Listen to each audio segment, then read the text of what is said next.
Hallelujah. मरकुस 1 उसकी 1 आयत में लिखा है, परमेश्वर के पुत्र यीशु मसीह के सुसमाचार का आरंभ, जैसा यशाया भविष्यद्वक्ता की पुस्तक में लिखा है, देख मैं अपने दूत को तेरे आगे भेजता हूं जो तेरे लिए मार्ग सुधारेगा। हम बाइबल जब पढ़ते हैं ना, हम इस तरह से पढ़ते हैं जैसे ये वचन एक पास्ट टेंस है, कि ये वचन एक बीता हुआ समय है जिसे मैं पढ़ रही हूं कि ये पुराने समय में हुआ था। समझ आ रही है कि नहीं? अगर यीशु मसीह भी आपकी तरह वचन पढ़ते तो जब यशाया भविष्यद्वक्ता की पुस्तक उन्हें लाकर दी गई तो उसमें लिखा था कि परमेश्वर का आत्मा किस पे है, और उसने कंगालों को सुसमाचार सुनाने के लिए मेरा अभिषेक किया। तो अगर परमेश्वर भी बाइबल हम जैसी पढ़ते तो यही सोचते कि 700 साल पुराना वचन पढ़ रहा हूं, लेकिन यीशु मसीह ने जब बाइबल को खोला तो वो ये बात जानते थे कि ये वचन मेरे लिए लिखा है। तो इसलिए उन्होंने कहा, आज ये लेख तुम्हारे सामने पूरा हुआ है। उसने कहा कि देख मैं अपने दूत को तेरे आगे भेजता हूं जो तेरे लिए मार्ग सुधारेगा। किसके लिए मार्ग सुधारेगा? जीसस के लिए। कौन थे जीसस? परमेश्वर का एक रूप। परमेश्वर धरती के ऊपर अपने इंसान के रूप में आया। वो पूरा इंसान भी था और पूरा परमेश्वर भी था। अगर वो पूरा इंसान था और है तो आप इस वचन को अपने लिए भी ले सकते हैं। जिस दिन आप जीसस क्राइस्ट की तरह पिता को खुश करना शुरू कर देंगे, जिस दिन आप जीसस क्राइस्ट की तरह उसकी पवित्रताई को पहन लेंगे और अपना लेंगे और अपने ऊपर ओढ़ लेंगे, और आप यीशु मसीह की जिस तरह वचनों से प्यार करते थे उसी तरह आप खुदा के वचनों से जब प्यार करने लगेंगे तो वो ये वचन आपके लिए भी पूरा होगा कि वो तेरे आगे दूतों को भेजेगा जो तेरे मार्ग को सीधा करेंगे। आप देखेंगे फिर क्या होता है, किस तरह से आपके रास्ते सीधे होते हैं जो टेढ़े हो चुके हैं, किस तरह से आपके परिवार के रास्ते सीधे होते हैं, किस तरह से आपके बच्चों की पढ़ाई के रास्ते सीधे होते हैं, किस तरह से आपके हस्बैंड की पढ़ाई के, उसके हस्बैंड के बिजनेस के रास्ते सीधे होते हैं। ओ आमीन। मेरे को ऊंचे वाला चाहिए चर्च। हालेलुया। उसने कहा, अपने दूत को तेरे आगे भेजता हूं जो तेरे लिए मार्ग सुधारेगा। फिर ये वचन आपके लिए भी है। जिस दिन आप जीसस क्राइस्ट को प्रसन्न करना शुरू कर देंगे, उसके वचन को स्थान देना शुरू कर देंगे, नशे व्यभिचार और चोरियां छोड़ देंगे, उस दिन वो दूतों को आपके आगे भेजेगा। ये किस दूत की बात वो कर रहा है? इसमें 2 तरह के हेल्पर्स होते हैं। एक हेल्पर होते हैं शारीरिक रूप में, जो आपको शारीरिक रूप में मिलते हैं। वो आपका परमेश्वर का एक दास हो सकता है, एक अच्छी चर्च आपका मिलना आपको हो सकता है, या कोई डिवाइन हेल्पर आपकी लाइफ में हो सकता है। आपका बॉस हो सकता है, आपका स्टाफ भी हो सकता है, जिसने नमान कोड़ी की तरह उसके कोड को उसकी स्टाफ ने ही बोल दिया था कि अगर तू भविष्यद्वक्ता के पास जाए तो तेरा कोड ठीक हो सकता है। एक असली दास के पास जाए तो कोड ठीक हो सकता है। एक शारीरिक हेल्पर, फिजिकल हेल्पर, एक ऐसा हेल्पर, एक ऐसा दूत जो शरीर में है। जब एक व्यक्ति यीशु मसीह को प्रसन्न करना शुरू करता है, ये उसके लाइफ की एक निशानी होगी कि लोग उसके साथ खड़े होंगे, और वो लोग ऐसे होंगे जो कि बिना किसी लालच के उसके साथ खड़े होंगे, और लोग हैरान होंगे कि ये बंदा, इनको कोई शारीरिक लालच भी नहीं देता और फिर भी ये इनके साथ खड़े होते हैं, क्योंकि वो सब परमेश्वर ने आपके लिए खड़े किए होते हैं। जब आप यीशु मसीह को प्रसन्न करना शुरू कर देंगे, एक निशानी मैं आपको देता हूं। जिस दिन आप वचन पे चलना शुरू कर देंगे, इंसानी हेल्पर्स आपको मिलना शुरू हो जाएंगे, आपकी लाइफ में वो एंटर करना शुरू हो जाएंगे। वो कहां से एंटर करेंगे आप हैरान हो जाएंगे, लेकिन जल्द आपको कोई मिलेगा जो आपके मार्ग को सीधा करेगा और सुधारेगा। जल्द वो आपकी हेल्प करने वाला है। वो हेल्पर्स रिसीव करो अपनी स्पिरिट में आमीन बोलते हुए। इसमें 2 तरह के हेल्पर्स हैं। इसमें लिखा है, जब हम 10 आयत में पढ़ते हैं, जब वह जल से निकलकर ऊपर आया तो तुरंत आकाश को खुलते और आत्मा को कबूतर के समान अपने ऊपर उतरते देखा, और आकाशवाणी हुई, तू मेरा प्रिय पुत्र है, मैं तुझसे खुश हूं। तब आत्मा ने तुरंत उसको जंगल की ओर भेजा। जंगल में 40 दिन तक प्रभु यीशु मसीह की शैतान ने परीक्षा की और वह वन पशुओं के साथ रहे। प्रभु यीशु मसीह वन पशुओं के साथ रहते हुए वहीं रहे और स्वर्गदूत उनकी सेवा करते रहे। ये स्वर्गदूत कौन से थे? शारीरिक या आत्मिक? आत्मिक। दो तरह की हेल्प हेवन परमेश्वर आपके लिए भेजता है।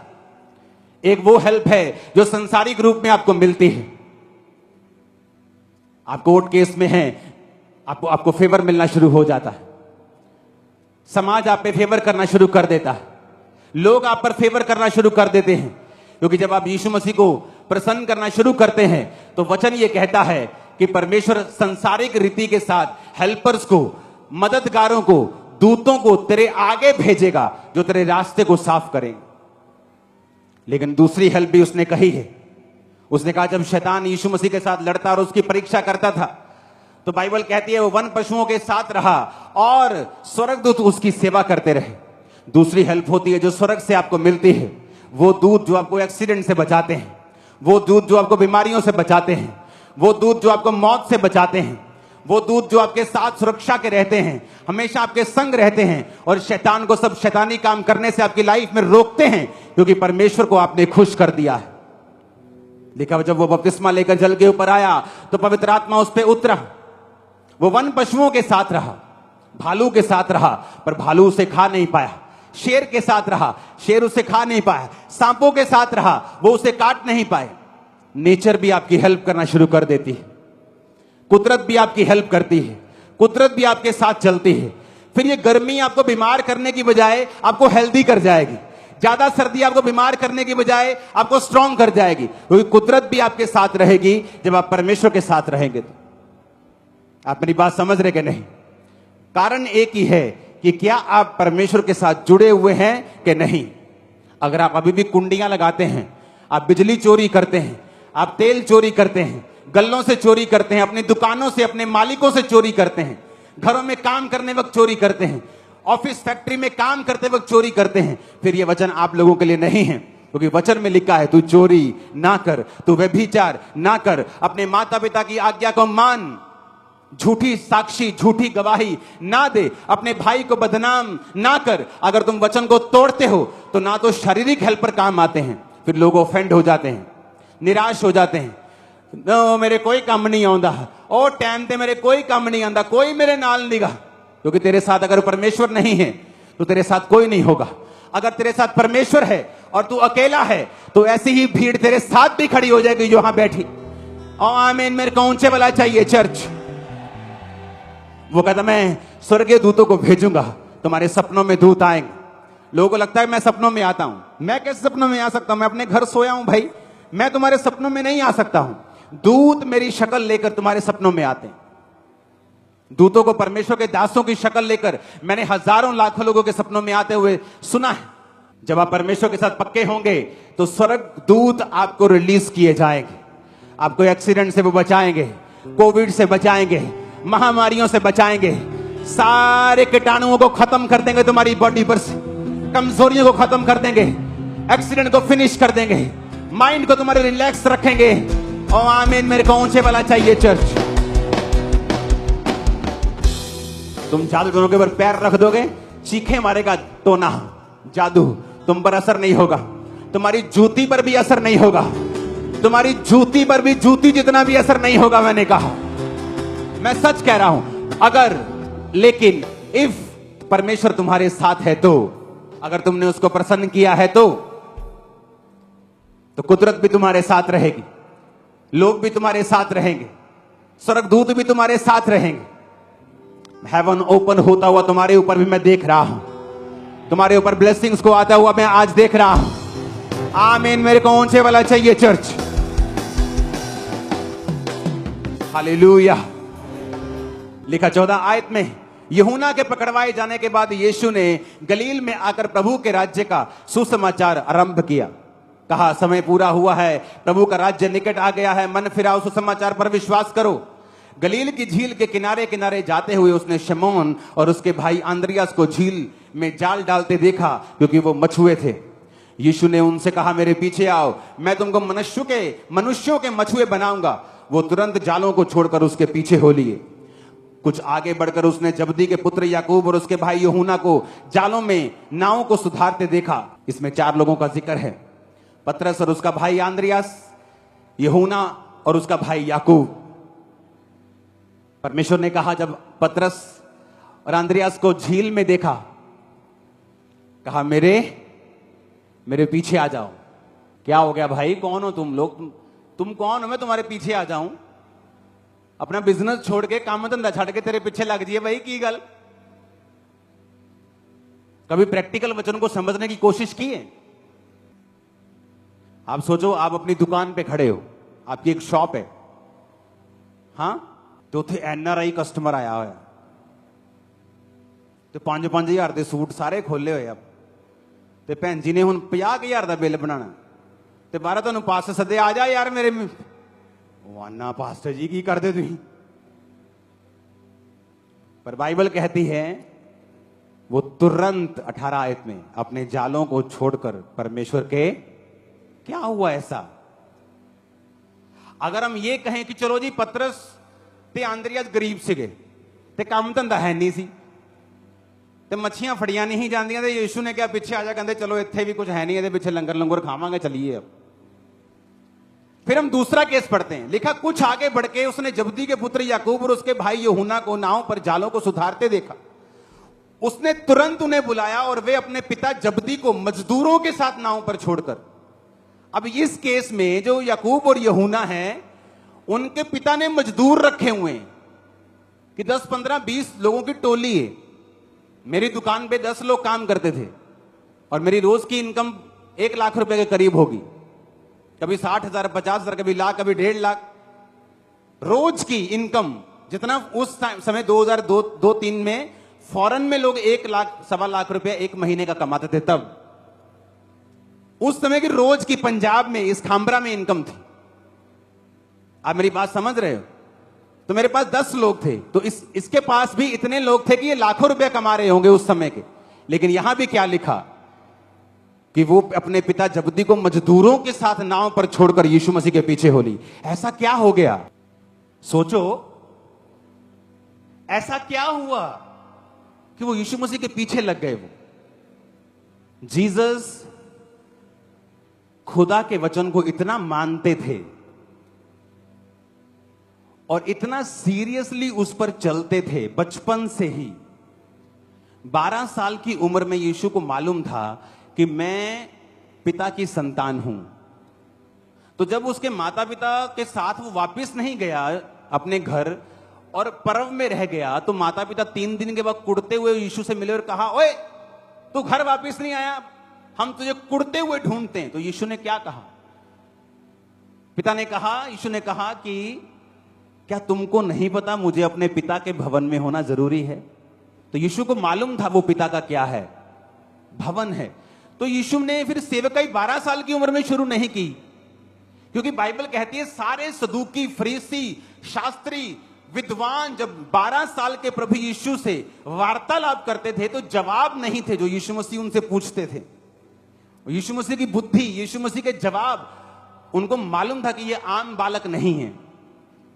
तो फिर भी यीशु मसीह ने सेवकाई 30 साल में शुरू की, और वचन कहता है 12 साल से लेकर 30 साल तक फिर वो अपने माता पिता के वश में रहे, कारपेंटरी का काम करते रहे, अपनी मम्मी से ही खाना खाते रहे, बिना कोई असिस्टेंट रखे, बिना फूं फां किए अपने घर में रहे, अपने माता और पिता के वश में रहे, क्योंकि वचन कहता है अपने माता और पिता की आज्ञा को मान। सुनो मेरी बात, हमें लगता है वचन बहुत छोटी सी बात, चोरी, ओ कोई नहीं 100 रुपया इधर, 100 रुपया उधर, ओ कोई नहीं 2 लीटर तेल ना, प्रभु ने क्या कहना, मेरा घर नहीं चलता बिना चोरी। तो जब आप वचन को इतना सीरियसली लेते हैं कि आपके जिंदगी मौत का यह मसला बन जाता है कि नहीं मानना शैतान की बात को, स्पिरिचुअली आपके ऊपर एक ऐसा ग्रेस, एक ऐसा ऑरा आ जाता है कि आपकी बात को लोग इनकार नहीं कर पाएंगे। यह रीजन था कि जीसस के ऊपर इतनी ग्रेस आ चुकी थी, उसकी आवाज में इतना दम, इतनी पावर, इतनी खींच, इतना होली स्पिरिट था कि जब वो बोलता था कि अपना काम छोड़ दे, सेवा में आ जा, नथिंग कैन स्टॉप। आ रहे हैं सेवा में, छोड़ देंगे बिजनेस। आई पास्टर्स क्या कहते हैं, लोग साडी गल नहीं सुनते, बच्चे साडी गल नहीं सुनते, यूथ साडी गल नहीं सुनता, ये सेवा नहीं करते। क्यों? क्योंकि तुम्हारे ऊपर वो क्राइस्ट वाला ऑरा नहीं है।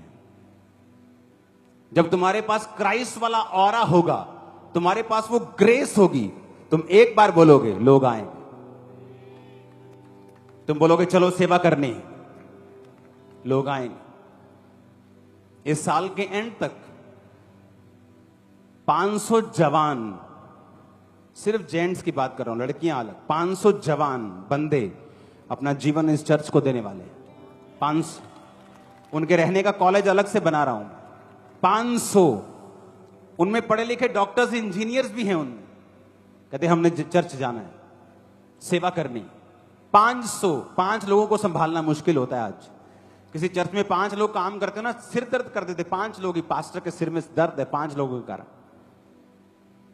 जब आप वर्ड को सीरियसली लेंगे, मैं आपको बता रहा हूं, आपके ऊपर एक ग्रेस कवर करेगी, एक ऑरा, एक सामर्थ, एक अम्ब्रेला, एक छतरी बन जाएगी आपके आसपास। आपके शब्दों में पावर होगी, खींच होगी, ग्रेस होगी, ताकत होगी। शैतान को भी वो चुभेगी और लोगों की लाइफ में काम भी करेगी इन जीसस नेम। मैंने कहा वो काम करेगी यीशु के नाम में। Hallelujah, hallelujah. आप मेरी बात समझ रहे कि नहीं? ये वचन जब आप इस रीति से पढ़ना शुरू करेंगे, कि क्या हो गया ऐसा कि जीसस ने एक बार बोला, 2 बंदे पीछे, चलो गरीब मान लो। अगली पार्टी गरीब नहीं थी, वो तो मजदूरों वाली पार्टी थी। पर लिखा तुरंत, सोचा भी नहीं, ये भी नहीं कहा प्रभु चलो ठीक है, घर में सलाह कर लेते एक बार। कई बार लोग, आप लोगों से कुछ कहोगे, सलाह करके बताते हैं, उनको बोलो मत आओ, तुम रिजेक्ट हो, सेम टाइम। हालेलुया।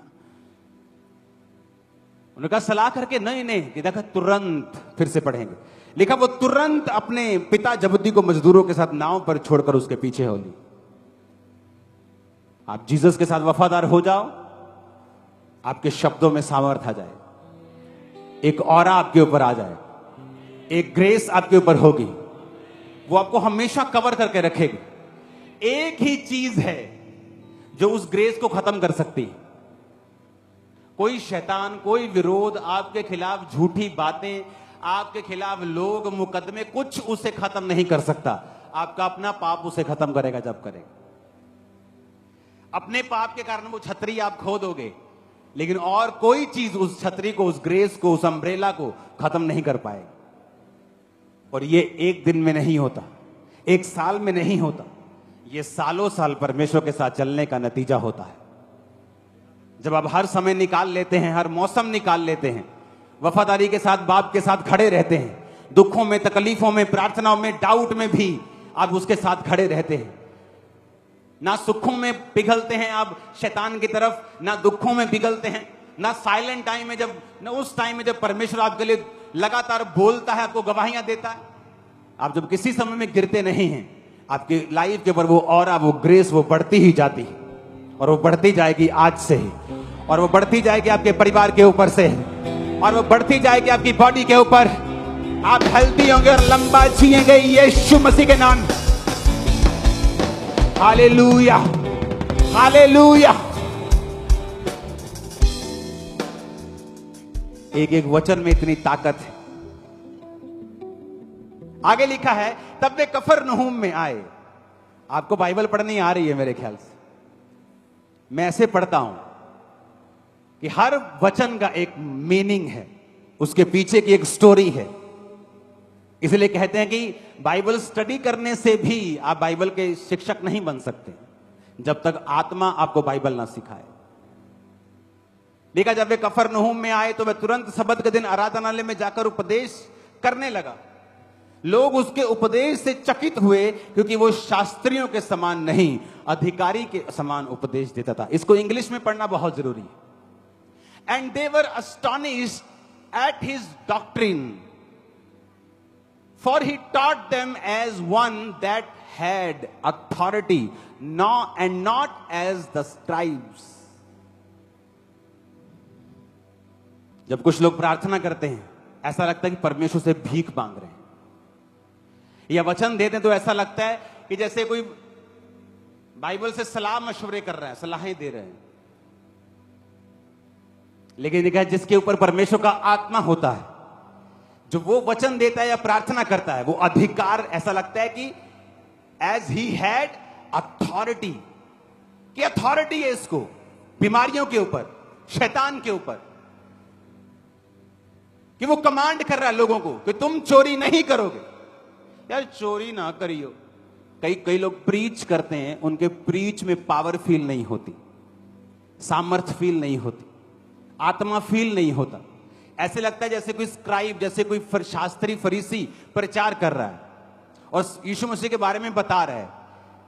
लेकिन कई बार जब आप पवित्र आत्मा से भरे व्यक्ति को सुनते हैं, आपको मालूम होता है कि परमेश्वर इससे बात कर रहा है, अथॉरिटी बात कर रही है, अधिकार बात कर रहे हैं। आज हेवन ओपन हो, आपकी लाइफ के ऊपर की सारी शर्मिंदगियां नाश हो अभी यीशु के नाम में।